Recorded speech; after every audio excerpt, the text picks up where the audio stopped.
Dear viewers, চমৎকার একটি প্রাকৃতিক পরিবেশ, সুন্দর রোদ ঝলমলে সকাল। আজকে আপনাদের সাথে একটা ভিন্ন প্রসঙ্গ নিয়ে কথা বলতে এসেছি। সেটা হচ্ছে আমার একটা বই সম্পর্কে। বইটির নাম হচ্ছে মাত্রাশূন্য জগতে রুমি। ডিয়ার ভিউয়ার্স, আমরা যে জগতে বাস করছি সেই জগৎটি হচ্ছে ত্রিমাত্রিক। এখানে সবকিছু আমরা যা দেখি সবকিছুই হলো ত্রিমাত্রিক বস্তু। তো এখানে এই বইটির ভিতরে আমি এমন একটা জগতের কথা চিন্তা করেছি, ভেবেছি, সেটা হচ্ছে মাত্রাশূন্য, যেখানে কোনো মাত্রাই নেই। তো মাত্রাশূন্য জগতে রুমি, এই গল্পটির ভিতর দিয়ে আমি দেখিয়েছি যে মাত্রাশূন্য জগতে গেলে তার কেমন পরিস্থিতি হতে পারে। বাংলাদেশের দুজন বিজ্ঞানী, একজনের নাম আনিস আর একজনের নাম রুমি।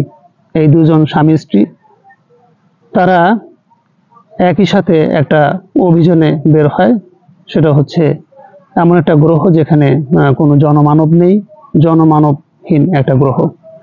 সেখানে গিয়ে দেখবে যে ওই গ্রহে মানুষজন, পৃথিবী থেকে মানুষ গিয়ে বসবাস করতে পারে কিনা, এবং পৃথিবীতে যে পরিবেশ বিরাজ করছে সেই পরিবেশের উপযোগী কোনো পরিবেশ ওখানে দেওয়া যাবে কিনা সেই বিষয়ে একটা গবেষণা করতে তাদেরকে পাঠানো হয়েছিল।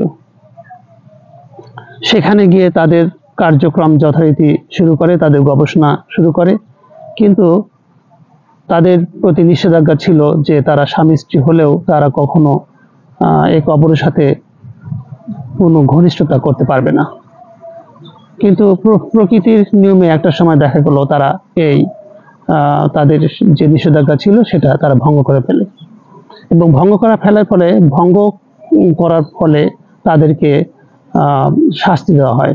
তাদের একজনকে অর্থাৎ রুমিকে পাঠিয়ে দেওয়া হয় মাত্রাশূন্য জগতে। তো তখনকার সময় পৃথিবীতে যারা অপরাধ করতো তাদেরকে মাত্রাশূন্য জগতে পাঠিয়ে দেওয়া হতো। মাত্রাশূন্য জগতে এমন একটা জগৎ, সেখানে বসবাস করা তো দূরের কথা, সেখানে বেঁচে থাকাই কঠিন। তারপরে সেই কঠিন জায়গায় গিয়ে তাদেরকে রাখার জন্য, তাদেরকে শাস্তি পূর্ণ করার জন্য, শাস্তি যাতে তাদের প্রতি বহাল রাখা যায় সেজন্য সেই মাত্রাশূন্য জগতেও একটা পৃথিবীর আদলে একটা জগৎ তৈরি করা হয়েছে কৃত্রিমভাবে। সেই জগতে তাদেরকে রাখা হয়। এক সময় ওখানে গিয়ে দেখা যায় যে সেখানে পাথরের গায়ে একজন কবিতা লিখছে। তো রুমি গিয়ে পিছন থেকে বলে যে কি ব্যাপার, এখানে আপনি কি করছেন? সে বলে যে আমি এখানে কবিতা লিখছি। আপনি কবিতা লিখছেন? কবিতা এখানে কে পড়বে? এখানে তো কেউ নেই। তো সে বলে যে আমি নিজেই পড়বো, আমি নিজেই লিখি, আমি নিজেই পড়বো। তো রুমি তখন হেসে বলে ঠিক আছে, আজ থেকে আমি আপনার কবিতা পড়বো, আপনি লিখবেন, আমি পড়বো। যা হোক, তো সেই কবি আবার একটা অপরাধ করেছিল।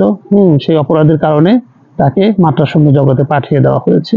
তার অপরাধটা ছিল হচ্ছে সে কবিতা লিখত, কবিতা লেখার কারণে তার পারিবারিক একটা সমস্যা সৃষ্টি হয়। সেজন্য সে মনোকষ্ট পেয়ে আত্মহত্যা করতে নেয়। আত্মহত্যা করা গর্হিত অপরাধ। এই অপরাধের কারণে তখন রোবট হেলমেটকে পাঠিয়ে তাকে মাত্রাশূন্য জগতে শাস্তির জন্য পাঠানো হয়। তো গল্পটা এরকমই। তো এভাবে চলতে থাকে গল্প। ডিয়ার ভিউয়ার্স, ভিডিওটি এতক্ষণ মনোযোগ সহকারে দেখার জন্য আপনাদের অসংখ্য ধন্যবাদ। দেখা হবে পরবর্তী কোনো ভিডিও নিয়ে। সে পর্যন্ত আপনাদের জন্য রইল অশেষ শুভকামনা।